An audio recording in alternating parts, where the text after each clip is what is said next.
Hello friends! You're on the Last Days channel. Thank you so much for your engagement and support.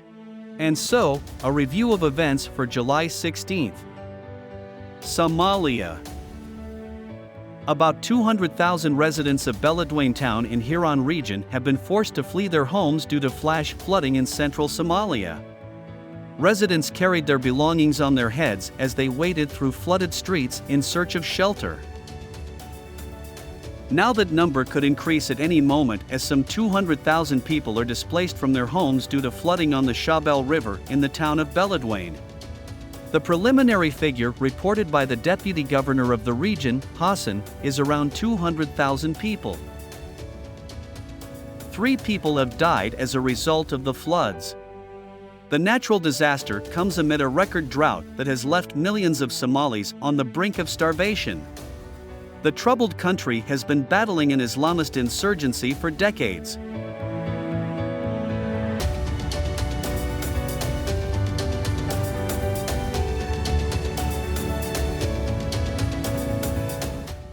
Hong Kong and Taiwan. The 4th tropical storm this year is approaching Hong Kong and Taiwan. This was announced by the Hong Kong Meteorological Observatory on Saturday. Storm Talon formed on Saturday in the South China Sea and is about 500 kilometers from Hong Kong and Taiwan, moving in a northwesterly direction. Forecasters predicted will bring heavy showers and thunderstorms to those regions before heading towards southern China's Hainan and Guangdong provinces. Heavy rains in Hong Kong started on Saturday night. The city authorities have already issued a storm warning and may raise the danger level on Sunday morning. According to Taiwan's Central Meteorological Bureau, Taolim is moving at a speed of 14 kilometers per hour, with individual wind gusts at the center of the storm reaching 28 meters per second.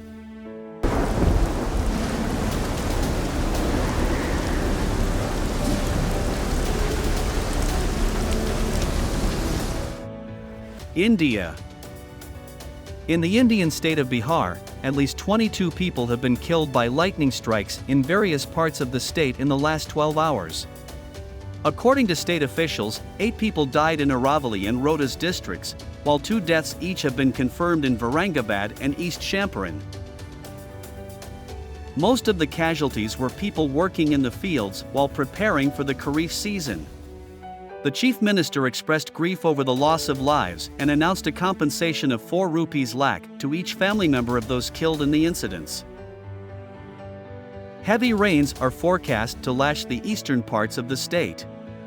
The ministry also warned the public not to go outdoors during the rain due to thunderstorms and lightning in some parts of the state.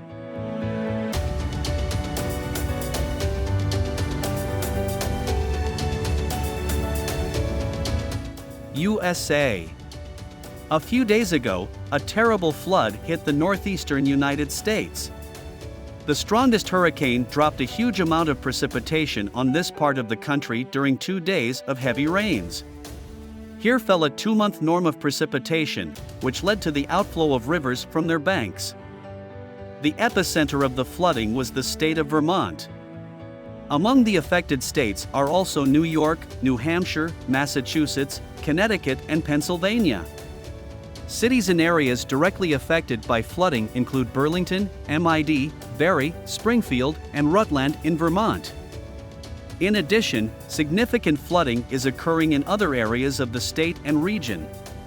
At this time, the rain has stopped in most areas, but floodwaters may continue to rise. More rain is expected later in the week, fortunately not as intense. A state of emergency has been declared in Vermont and New York. Vermont rescuers have had to conduct more than 300 water rescues. Numerous roads across the state have been closed due to the destruction. Local authorities are assessing the damage caused by the catastrophic flooding. At least 7 people have died and more than 100 people have been rescued due to blocked homes and vehicles. National Guard forces are currently continuing to conduct search and rescue operations for those who have not made contact. The state also announced the opening of flood relief centers in Bara and Ludlow this weekend.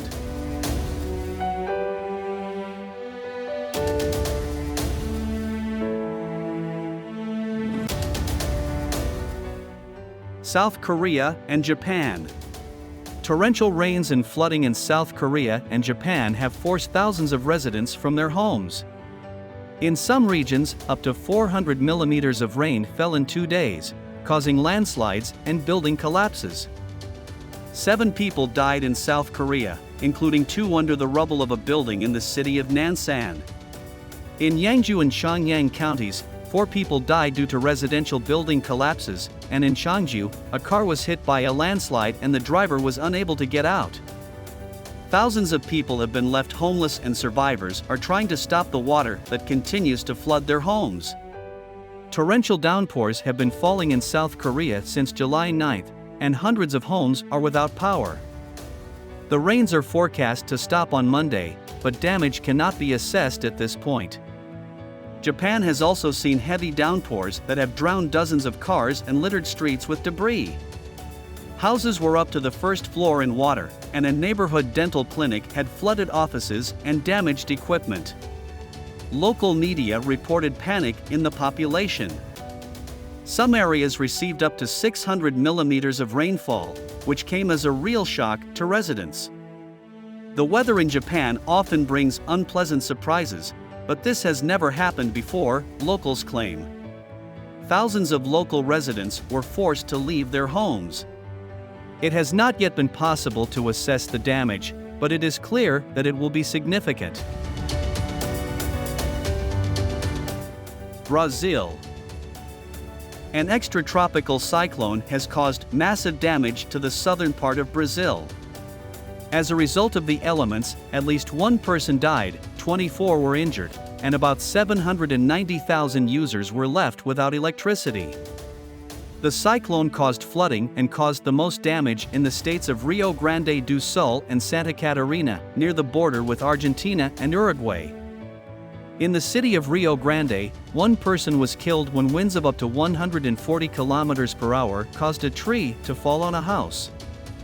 Meanwhile, the National Institute of Meteorology has declared a red alert in Brazil's southern region due to the 3rd extratropical cyclone in the region in less than a month. Civil defense officials and municipalities have prepared gyms and schools as shelters in case of evacuation. At least 10 highways in the state of Rio Grande do Sul were blocked due to the destruction caused by the cyclone. In Florianopolis, capital of the state of Santa Catarina, an airplane skidded in an incident. No one was injured and there was no material damage, but dozens of flights were cancelled.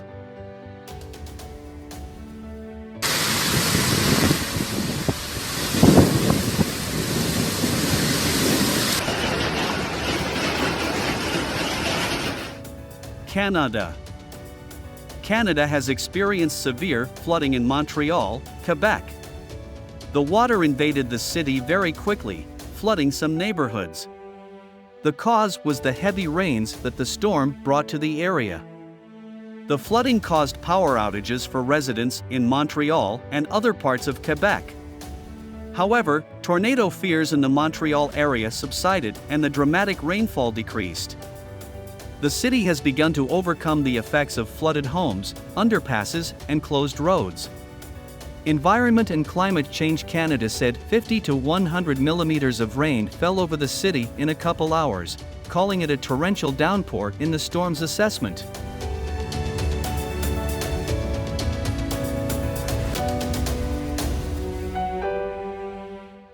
Kuban.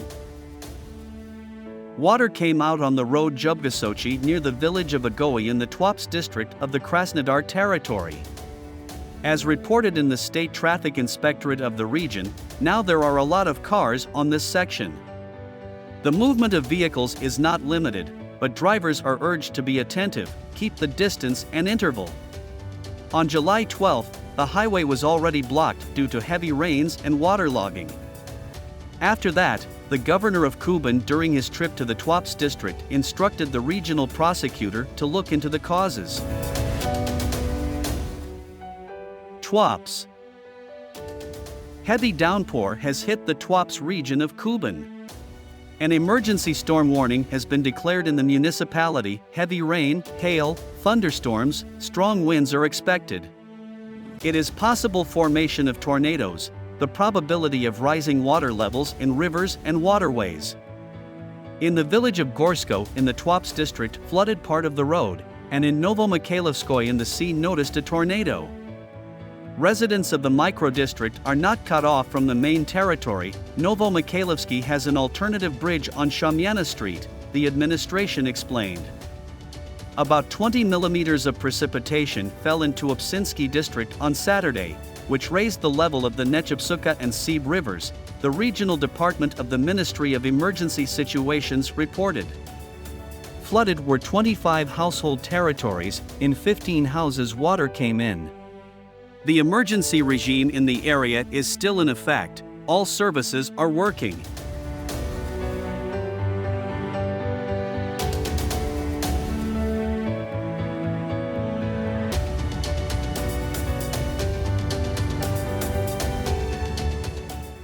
Yakutia.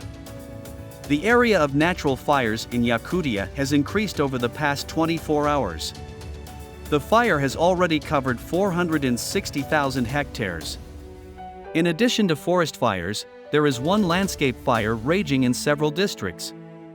The highest class of fire danger is in effect. More than 1,000 people are fighting the fire. They are using special equipment and aviation. The helicopter Mi-8 spills hard-to-reach places. The emergency mode of interregional character was introduced in Khabarovsk Krai the same. They plan to do the same in the Amur region. The day before, lightning provoked a fire in Akmola region of Kazakhstan. After it struck the drywood near Bikdov village caught fire. The flames covered 15 hectares. More than 40 firefighters and volunteers fought the fire.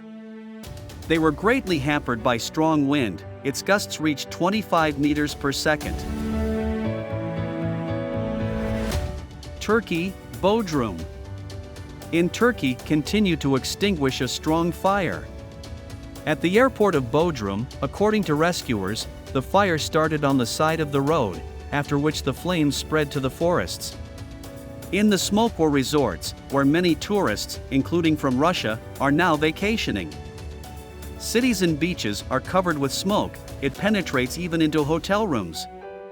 The air outside has warmed up to plus 43 degrees, air conditioners cannot cope. 9 airplanes, 13 helicopters, and about 450 people are involved in the extinguishment. Turkey is a very popular destination for Russians. Over the past 6 months, more than 1 million tourists have traveled to Antalya alone.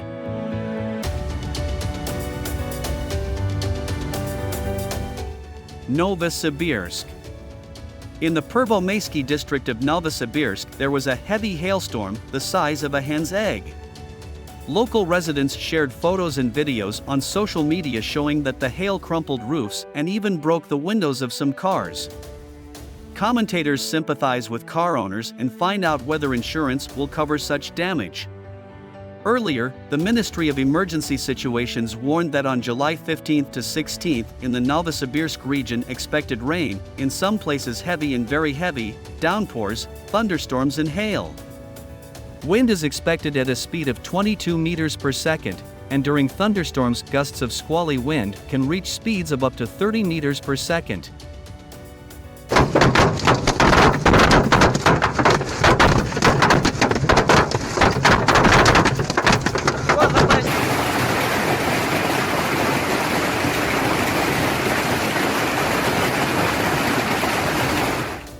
Altai. A sudden hurricane in Altai spoiled tourists' vacation. The storm raged on Lake Bolshoy Yaravoy, and in a matter of minutes the wind swept away tents and tourist tents.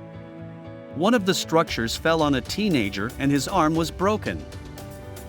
A man who was passing by was also injured. Both of them needed the help of medics. Before the hurricane in the Altai region was abnormal heat, but now there are thunderstorms, downpours, and squally winds. The Emergency Situations Ministry asked local residents and vacationers to be more careful and take into account the sudden change of weather. The other day, a hurricane with heavy rain and hail raged in Udmurtia, with wind gusts reaching 15 meters per second. roofs of buildings were torn off and trees fell. More than 5,000 houses in 30 settlements were left without light.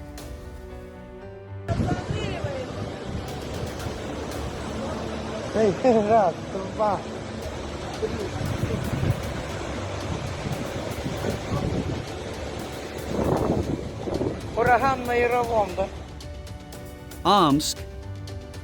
In Omsk, there was a fire in a 5-story building where the roof caught fire. The area of the fire exceeded 1,000 square meters, and 60 people were evacuated, 3 more were rescued.